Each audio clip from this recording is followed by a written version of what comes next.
नमस्कार दोस्तों, एक बार फिर स्वागत है आप सभी का इस डिजिटल प्लेटफॉर्म पर। दोस्तों मैं उमाकांत शर्मा आपके सामने फिर हाजिर हूँ एक नई क्लास के साथ में। तो हम रिलेशन पढ़ रहे थे और रिलेशन में मैंने आपको कार्टेशियन प्रोडक्ट बता दिया था, ठीक है। क्रमित गुणनफल या क्रमित युग्म क्या होते हैं वो चीज़ मैंने बता दी थी। एक बार मैं हल्का सा उसको और रिवाइड करवा देता हूँ, उसके बाद हम आगे की क्लास कंटिन्यू करेंगे, ठीक है।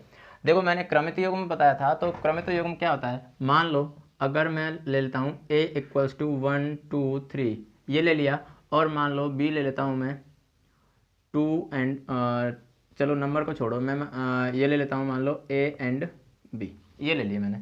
और मुझे करवाना है a क्रॉस b, मतलब a क्रॉस b का मतलब क्या होता है, मुझे दोनों का कार्टेशियन प्रोडक्ट चाहिए, ठीक है। दोनों का कार्टेशियन प्रोडक्ट चाहिए। इसको दोस्तों इसको बोलते हैं क्रमित युग्म, क्रमित युग्म या कार्तीय गुणनफल, कार्तीय गुणन या कार्टेशियन प्रोडक्ट। कार्टेशियन प्रोडक्ट एक ही बात है तीनों की, ठीक है।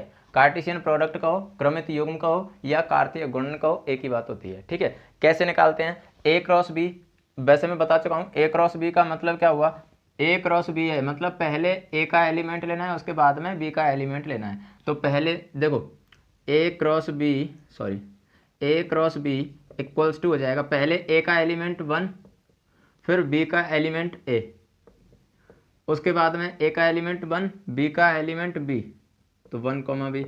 उसके बाद में अब ए कंप्लीट हो चुका, उसके बाद में 2, तो ये 2 कॉमा ए और 2 कॉमा बी। उसके बाद में 3, तो 3 comma a and 3 comma b. ये जो सेट बना, ये सेट बना, ये क्या कहलाएगा, ये कार्तीय गुणन कहलाएगा, ठीक। यहाँ तक तो हम पढ़ चुके थे कि कार्तीय गुणन होते हैं। अगर ऐसे दे दिया जाए और ये पूछ लिया जाए, मान लो तुम्हें ये नहीं दिया, ये दे दिया और पूछ लिया कि ए क्या होगा और बी क्या होगा, अगर ये पूछ लिया तो इसका मतलब होगा कि इसकी जो फर्स्ट डिजिट होगी, इसकी जो मतलब इसमें जो भी छोटे छोटे ब्रैकेट बने हुए हैं, इनमें जो फर्स्ट डिजिट है वो किसकी है, ए की, और सेकंड डिजिट किसकी है, बी की, ठीक है। तो अगर ये ए क्रॉस बी है, इसका मतलब देखो 1 अब वापस बना रहा है, और यहाँ तो हम सेट की फॉर्म में लिखते हैं, सेट की फॉर्म में रिपीट नहीं करते, ठीक। सेट की फॉर्म में रिपीट नहीं करते, इसलिए 1 को वापस नहीं लेंगे, फिर 2, और फिर ये 2 वापस आ गया तो नहीं लेंगे 3, और फिर ये 3 वापस आ रहा है इसलिए नहीं लेंगे। तो ये तो आ गए ए के एलिमेंट। बी के एलिमेंट चाहिए, तो बी के एलिमेंट क्या हो जाएंगे, इनके जो सेकेंड एलिमेंट है, तो ए, यहाँ बी, फिर वापस ये आ गया जो आ चुका है, फिर बी वो भी आ चुका है, ए ये भी आ चुका है और बी ये भी आ चुका है, इसलिए ये क्या हो जाएंगे, इसके बी के एलिमेंट हो जाएंगे। अब मान लो यही ए क्रॉस बी ना होकर के मान लो ये होता बी क्रॉस ए, ये होता मान लो बी क्रॉस ए, तो फिर अब ये एलिमेंट किसके होते, ये एलिमेंट अब बी के होते, फिर ये ए के नहीं होते, और ये एलिमेंट किसके होते, फिर ए के होते। समझ में आया। तो ये सारी चीज़ें तो हम पहली क्लास में कर चुके हैं, ठीक है। अब हमें आगे पढ़ना है। आगे देखो, आगे हम बात करेंगे संबंध की। तो संबंध क्या होते हैं वो चीज़ समझो। अभी मैं इसको रफ नहीं कर रहा हूँ क्योंकि हम यहीं से रिलेट करेंगे संबंध को। संबंध क्या होते हैं, ऐसे समझो कि ये जो प्रत्येक जो छोटे कोष्ठक में जो नंबर लिखे हुए हैं ना, जो भी चीज़ लिखी हुई है, यही क्या है, संबंध है। डायरेक्ट समझने के लिए बता रहा हूँ मैं, डायरेक्ट समझने के लिए बता रहा हूँ, बाकी फिर हम मैथमेटिकल डेफिनेशन इसकी देखेंगे। ये जो दिख रहे हैं ना, यही संबंध है। इन दोनों में क्या संबंध होगा, जैसे कल मैंने बात की थी कि पैंट और शर्ट, पैंट और इधर ये शर्ट, और मैंने अलग अलग कलर की बात की थी। मान लो जैसे मैं ब्लैक और वाइट, और यहाँ पर मैं बात करता हूँ मान लो रेड और ये ग्रीन। इनकी अगर मैं बात करूँ तो जैसे रेड, ब्लैक पैंट के साथ में रेड शर्ट और ब्लैक पैंट के साथ में ग्रीन शर्ट, फिर वाइट पैंट के साथ में रेड शर्ट और वाइट पैंट के साथ में ग्रीन शर्ट, ये 4 कॉम्बिनेशन बन जाएंगे ना। तो ये जो 4 कॉम्बिनेशन बनेंगे, यही इनमें क्या हो गया, रिलेशन हो गया। आगे इस बात समझ। तो अगर मैं इनमें एलिमेंट की बात करूं कि एलिमेंट कितने होंगे, तो ये तो मैं बता ही चुका। जैसे मान लो अगर ए में अवयव हैं n और बी में, ऐसे ऐसे डिनोट कर देता हूँ, n of a equals to n, या n ऑफ a, तो p मान लो इसको, चलो n यहाँ ले लिया इसलिए, और इसको मान लेते हैं q। तो n of a cross b कितना हो जाएगा, p into q. n of a cross b equals to क्या आ जाएगा, p इंटू क्यू। मतलब दोनों में जितने भी एलिमेंट है ना, दोनों को आपस में मल्टीप्लाई करवा दो, उतने ही उसके सबसेट बनेंगे, ठीक। अब देखो, अब मैं संबंध की बात कर रहा था, तो संबंध कैसे निकालेंगे। देखो मैं अब इसकी मैथमेटिकल डेफिनेशन पर आता हूँ। मैथमेटिकल डेफिनेशन कैसे देते हैं वो चीज़ समझो। मैं यहाँ पर डेफिनेशन लिख ही देता हूँ, और डेफिनेशन है यदि ए और बी दो अरिक्त समुच्चय हों तब ए क्रॉस बी का प्रत्येक उपसमुच्चय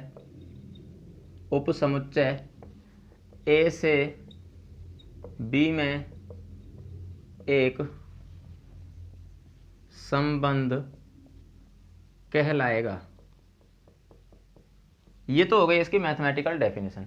ठीक है, इसको रिप्रेजेंट कैसे करते हैं, इसको रिप्रेजेंट ऐसे कर सकते हैं। चलो रिप्रेजेंट की बात हम बाद में करेंगे, पहले इसको डेफिनेशन को देख लेते हैं। रिप्रेजेंट वैसे ये तरीका होता है इसको रिप्रेजेंट करने का, लेकिन इस पर हम बाद में आएंगे। ठीक है, यदि ए और बी दो अरिक्त समुच्चय हों, रिक्त नहीं होने चाहिए, क्योंकि अगर ये समुच्चय रिक्त हो गए मतलब फिर जो संबंध बनेगा वो भी क्या होगा, वो भी रिक्त समुच्चय का ही बनेगा। ठीक है, तो ये अरिक्त होने चाहिए। तब ए क्रॉस बी का प्रत्येक उपसमुच्चय ए से बी में एक संबंध कहलाएगा। ध्यान रखने वाली बात क्या है, ए और बी ये दोनों जो दिए हुए हैं, तो ए क्रॉस बी अगर दिया हुआ है ना, मतलब अगर ए क्रॉस बी है तब तो जो संबंध बनेगा वो ए से बी में बनेगा। अगर बी क्रॉस ए दिया हुआ है, ऐसी सिचुएशन में संबंध बी से ए में होगा। कल अगर तुम्हें ध्यान हो तो मैंने एक एग्जाम्पल लिया था, चलो अब मैं इसको रफ कर देता हूँ। ठीक है, कल मैंने एक एग्जाम्पल लिया था और एग्जाम्पल के थ्रू कैसे समझाया था कि जैसे मैं कहूँ कि 3 6 से कैसे संबंधित है, 3 6 से कैसे संबंधित है, तो तुमने कहा कि सर 3 का जस्ट डबल है 6। फिर मैंने इसका एक दूसरा एग्जाम्पल लिया और मैंने कहा कि अगर मैं इसको ऐसे लिख दूं तो अब तुम क्या ये कह सकते हो कि 6 का डबल है 3, तो तुमने कहा नहीं सर ऐसे तो नहीं कह सकते, 6 का हाफ है 3। तो यही इसका मतलब है, आया ना समझ में, यही इसका मतलब है कि ये ए क्रॉस बी अगर लिखा हुआ है तो ये ए से बी में संबंधित है, अगर बी क्रॉस ए लिखा हुआ है तो बी से ए में संबंध है। समझ में आया? यहां से क्रम चेंज, इस एग्जाम्पल के थ्रू क्रम का ध्यान रख सकते हो कि जैसे यहां से मैंने लिखा तो 3 का डबल है 6, आया ना समझ में, और यहां से अगर मैं बात करूं तो 3 का हाफ 6 होगा, सॉरी 6 का हाफ 3 होगा, 6 का हाफ 3 होगा, तो संबंध चेंज हो गया ना। इसलिए ये क्रम का यहाँ पर विशेष ध्यान रखा जाता है। उम्मीद करता हूं कि समझ में आया होगा। ठीक है, चलिए आगे बात करते हैं। डेफिनेशन समझ में आई चुकी होगी। यदि ए और बी दो अरिक्त समुच्चय हों तब ए क्रॉस बी का प्रत्येक उपसमुच्चय ए से बी में संबंध कहलाएगा। जैसे जस्ट मैं अभी इसी एग्जांपल से रिलेट करूं जो मैंने अभी लिया था 1 2 3 और बी लिया था मैंने ए कॉमा बी। अब अगर मैं बात करता हूं कि ए से बी में मुझे संबंध निकालने हैं तो संबंध कितने होंगे, तो देखो कैसे निकालेंगे। सबसे पहले कार्टेशियन प्रोडक्ट करो, कार्टेशियन प्रोडक्ट किया तो कार्टेशियन प्रोडक्ट करेंगे तो वही तरीका बता चुका हूं मैं, 1 कॉमा ए 1 कॉमा बी, उसके बाद में 2 कॉमा ए 2 कॉमा बी, फिर 3 कॉमा ए और 3 कॉमा बी। समझ में आया? तो ये इनमें एक रिलेशन होगा। अब देखो इसको और ज़्यादा क्लैरिफाई करने के लिए मैं एक सोशल एग्जाम्पल लेता हूँ। ठीक है, मैं एक सोशल एग्जाम्पल लेता हूँ, मैथमेटिकल के बजाय मैं एक सोशल एग्जाम्पल लेता हूँ। ठीक है, अभी मैं डेफिनेशन को और नहीं मिटा रहा। जैसे मैंने लिख दिया, चलो सेट ए में है मेरे पास, जैसे मान लो मैंने कह दिया सेट ए में मान लो कौशल्या, यशोदा, सीता और मान लो रुक्मणी। ये मैंने 4 अवयव ले लिए सेट ए में। ठीक, और सेट बी में मैंने ये ले लिए मान लो जैसे कृष्ण और मान लो राम, दशरथ और नंद बाबा। सोशल एग्जाम्पल ले रहा हूं मैं इसलिए। ठीक है, अब मैंने कहा कि मुझे ए से बी में संबंध निकालना है, ए से बी में संबंध निकालना है। तो सबसे पहले तो हम क्या करेंगे, इनका कार्टेशियन प्रोडक्ट करेंगे। कार्टेशियन प्रोडक्ट क्या हो जाएगा कि ए से बी में मुझे क्रॉस करना है। अब देखो सबसे पहले देखो कौशल्या, अब कौशल्या क्या है सभी जानते हैं ना, रामायण अगर तुमने पढ़ी हो तो सभी जानते हैं कि कौशल्या है ना वो दशरथ की पत्नी है।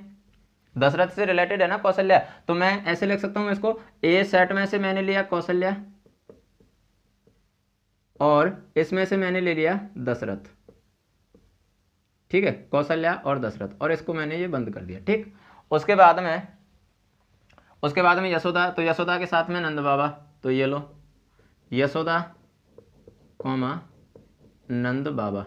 इसका क्रम थोड़ा ठीक कर लेना, मैंने आगे पीछे कर दिया तो क्रम ठीक कर लेना इसका, ठीक है। सबसे पहले कौशल्या के लिए यहाँ पर आ जाएगा दशरथ, फिर नंद बाबा, फिर सीता के लिए यहाँ पर राम, और फिर यहाँ पर कृष्ण, ऐसे आ जाएगा, ठीक है। क्रम चलो अगर चाहो तो मैं यहाँ पर लिख ही देता हूँ, कौशल्या तो ये दशरथ 1 नंबर पर आ जाएगा, और यशोदा 2 नंबर पर आ जाएगा, ये 3 नंबर पर, और ये 4 नंबर पर, ठीक है। कौशल्या, दशरथ, यशोदा, नंद बाबा।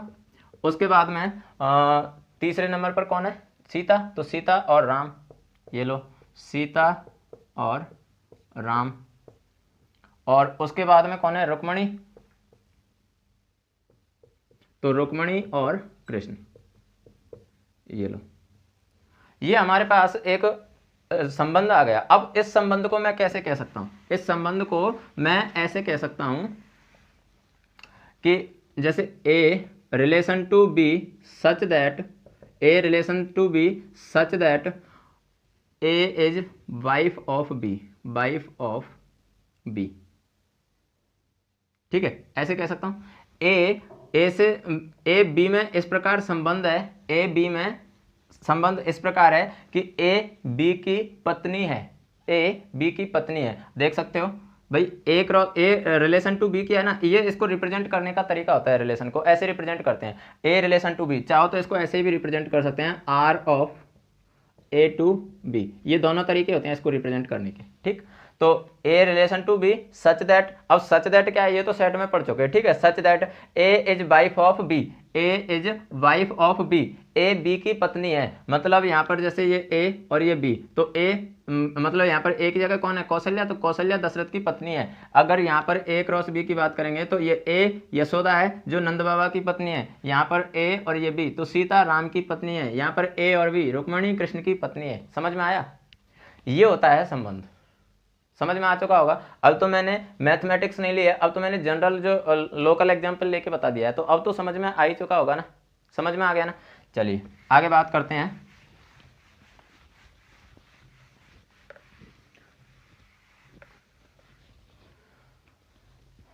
अब देखो, जैसे मैंने कह दिया इसी एग्जाम्पल को जो हमने अभी लिया था, मैं एक दूसरे तरीके से लिख देता हूँ, और मैंने लिखा जैसे सीता और राम, और लिखा मैंने जैसे यशोदा और नंद बाबा, और मैंने लिख दिया मान लो दशरथ और कौशल्या, ठीक है, ये मैंने लिख दिया। और मैंने पूछा ये संबंध है या नहीं, ये मैंने पूछ लिया संबंध है या नहीं, ये मेरा क्वेश्चन है। और मैंने ये भी दे दिया साथ में कि यहाँ पर ए बराबर है सीता, यशोदा और कौशल्या, और बी बराबर है राम, नंद बाबा और दशरथ। और मैंने पूछ लिया कि ए क्रॉस या A to B, A relation to B संबंध है या नहीं है, ये पूछ लिया मैंने। अब तुम्हारा जवाब क्या होगा, यस और नो। 2 सेकंड का टाइम दे रहा हूँ, ज़्यादा टाइम नहीं है, 2 सेकंड का टाइम दे रहा हूँ, यस या नो बताना, दिमाग में रखो और कमेंट में बताओ कि इसका आंसर क्या होगा, यस और नो। अब देखो आ चुका होगा तुम्हारा आंसर अब तक तो, ठीक है, आ चुका होगा। अब देख लो यहां पर क्या बोल रहा है कि ए से बी में हमें संबंध ज्ञात करना है, ए रिलेशन टू बी, ए से बी में संबंध ज्ञात करना है। तो देखो ए में कौन है, सीता, और उसका संबंध किससे है, राम से, तो सीता और राम संबंध बन गया, बिल्कुल सही बात। दूसरा यशोदा और नंद बाबा, यहां भी संबंध बन रहा है, बिल्कुल सही बात।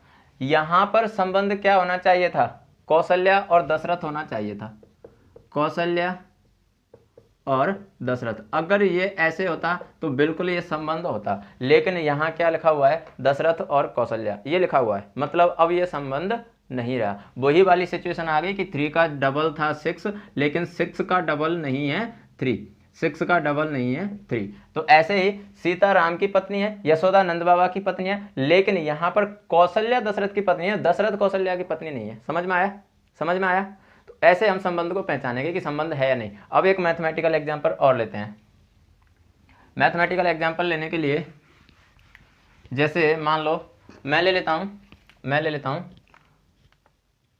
a इक्वल्स टू 1 2 3 और b equals to a b c। ये मैंने एग्जाम्पल ले लिए, ठीक है। और मैंने तुमसे पूछा है कि संबंध बताने हैं। चलो मैं 4-5 क्वेश्चन एक साथ लिख देता हूँ, R1 R2 R3 R4 R5, 4-5 question ले लेते हैं चलो हम, ठीक है। और मैंने कहा कि यहाँ पर 1 a 2 b 3 c ये संबंध है या नहीं है। मैंने कहा 1 a 1 b 1 c 2 a 2 b 2 c 3 a 3 b और 3 c ये संबंध है या नहीं है। फिर मैंने कहा a 1 a 2 a 3। फिर मैंने कहा a 1 a 1 b c 2, ठीक है। और एक ये R5, चलो मैं इधर लिख देता हूँ। R5 है, मान लो मेरे पास जैसे ऐसे मान लो a 2 b 1 2 c। ये मैंने कुछ संबंध लिखे हैं और मैंने पूछा कि ये संबंध होंगे या नहीं होंगे, ये मैंने पूछा। तो देखो मैं पहले की बात करूं, 1 a 2 b और 3 c, पहला एलिमेंट a में से ही आ रहा है, दूसरा एलिमेंट b में से आ रहा है, तीनों में देख सकते हो बिल्कुल संबंध है। अब तुम कहोगे कि सर सारे एलिमेंट तो आए नहीं भाई, जैसे 1 के साथ में a आ गया, 2 के साथ में b आ गया, 3 के साथ में c आ गया, लेकिन 1 के साथ में b और c बचे हुए हैं, 2 के साथ में a और c बचे हुए हैं और 3 के साथ में a और b बचे हुए हैं। तो मैंने कहा कोई दिक्कत नहीं भाई, कम ले सकते हो ना, दिक्कत कहाँ आ रही है, कम ले सकते हो, रिलेशन में कम ले सकते हो, कोई दिक्कत नहीं है, लेकिन आने प्रॉपर उसी तरीके से चाहिए, ठीक, आने प्रॉपर उसी तरीके से चाहिए। ये संबंध हो गया। उसके बाद में इसकी बात करूं तो देखो 1 a 1 b 1 c, एक के साथ में सारे वही आ रहे हैं, मतलब फर्स्ट एलिमेंट a का है और सेकंड एलिमेंट b का है। ऐसे ही फिर 2 a 2 b 2 c 3 a 3 b 3 c, मतलब सारे के सारे उसी सीक्वेंस में आ रहे हैं, संबंध होगा। आया ना समझ में। उसके बाद में यहाँ पर देखो a1 a2 a3, a1 मतलब पहला एलिमेंट यहाँ पर किसका आ रहा है, b का एलिमेंट आ रहा है, जबकि हमें तो संबंध कौन सा निकालना था, a क्रॉस b निकालना था, हमें तो a क्रॉस b संबंध चेक करना था। a क्रॉस b इसमें नहीं है, मतलब ये संबंध नहीं होगा।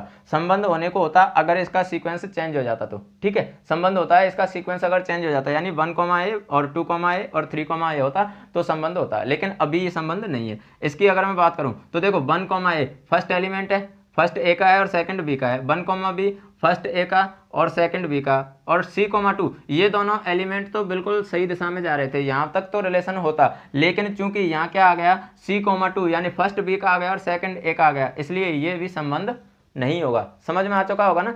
उसके बाद में देखो इसकी बात करते हैं R5 की। तो R5 की अगर मैं बात करूँ, देखो a2 सबसे पहला ये एलिमेंट किसका आ गया, b का आ गया, इसलिए ये भी संबंध नहीं होगा। उम्मीद करता हूं कि अब तो समझ में आ चुका होगा कि संबंध कैसे निकालते हैं, संबंध की डेफिनेशन क्या होती है, संबंध को रिप्रेजेंट करने का तरीका क्या होता है। समझ में आ गया ना अब तो। चलिए आगे बात करते हैं।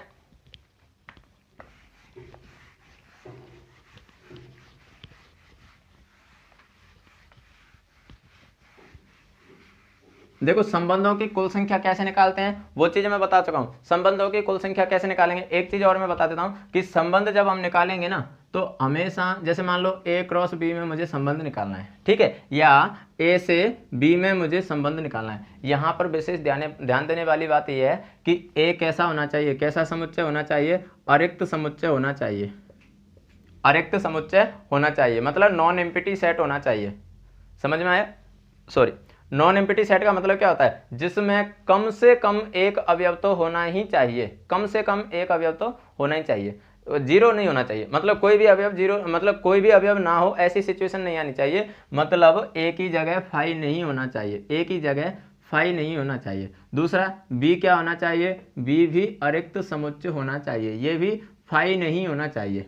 ठीक, दोनों में से कोई भी फाई नहीं होना चाहिए। अगर फाई हुआ तो फिर इनमें जो संबंध आएंगे उनकी संख्या क्या हो जाएगी, वो भी फाई हो जाएगी। समझ में आया? वो फिर क्या कहलाएंगे, वो रिक्त संबंध कहलाएंगे, रिक्त संबंध कहलाएंगे। जैसे हमने रिक्त समुच्चय पढ़े ऐसे ही रिक्त संबंध कहलाएंगे। वो आया ना समझ में? चलिए आगे बात करते हैं।